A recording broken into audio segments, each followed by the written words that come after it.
हा स्पीकर पहा, याच्यातून आवाज म्हणजे ध्वनी येतो. आता या स्पीकरमधून आवाज कसा तयार होतो? या स्पीकरच्या समोरच्या भागाला, ज्याला डायफ्राम किंवा पडदा म्हणतात, तो पडदा खूप वेगाने पुढे मागे असा हालचाल करतो. या अशा पुढे मागे होणाऱ्या हालचालीला दोलन म्हणतात. आता हा स्पीकर पहा, याच्या दोलनाची गती इतकी जास्त आहे की ती आपल्या डोळ्यांना दिसत सुद्धा नाही.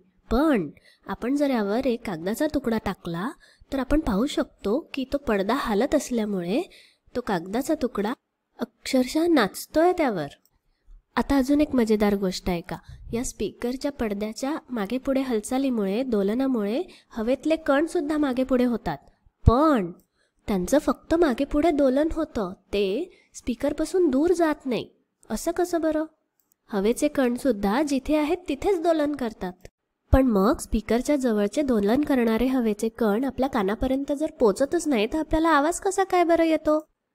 तर असं होतं की स्पीकरच्या समोरचे दोलन करणाऱ्या कणांमुळे त्याच्या पुढच्या कणांचं दोलन व्हायला लागतं. त्यानंतर त्यांच्यामुळे त्यांच्या पुढच्या कणांचं दोलन व्हायला लागतं, जोपर्यंत आपल्या कानापर्यंत असलेले सगळे हवेचे कण दोलन करायला लागतात. आणि आता कानाजवळचे हे दोलन करणारे हवेचे कण, त्यांच्यात कायनेटिक एनर्जी म्हणजे गतिज ऊर्जा असते. आणि ही ऊर्जा आपल्या कानात जाऊन आपल्या कानाचा पडदा हलवते.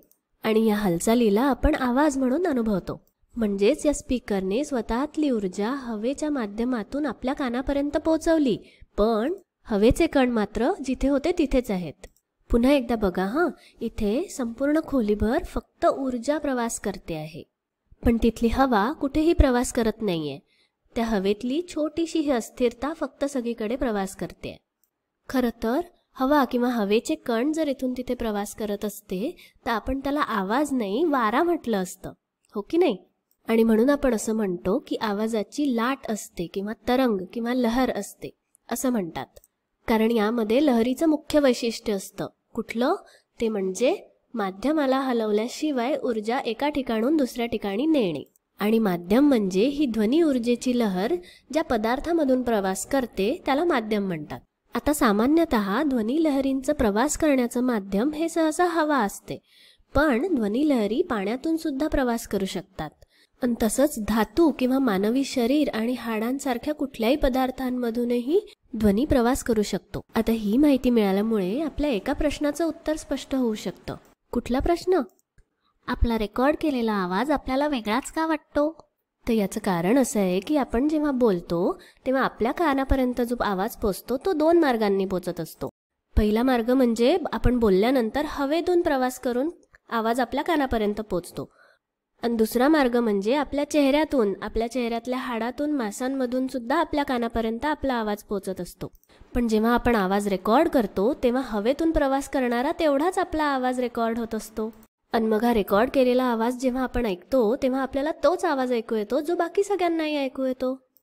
आता वाईट गोष्ट अशी आहे की रेकॉर्डिंगमध्ये आपल्याला जसा आवाज आपला ऐकू येतो तोच आपला खरा आवाज आहे, पण तो आपल्याला विचित्र वाटतो ना. पण चांगली गोष्ट अशी आहे की आपल्या मित्रमैत्रिणींना आपला आवाज विचित्र नाही वाटत, कारण नेहमी त्यांनी तोच ऐकलाय, हो की नाही? आणि जरी तुम्हाला असं वाटत असेल की तुमचा आवाज विचित्र आहे तरी काय, लोक काय विचार करतात यावर जास्त वेळ घालवत बसू नका हां.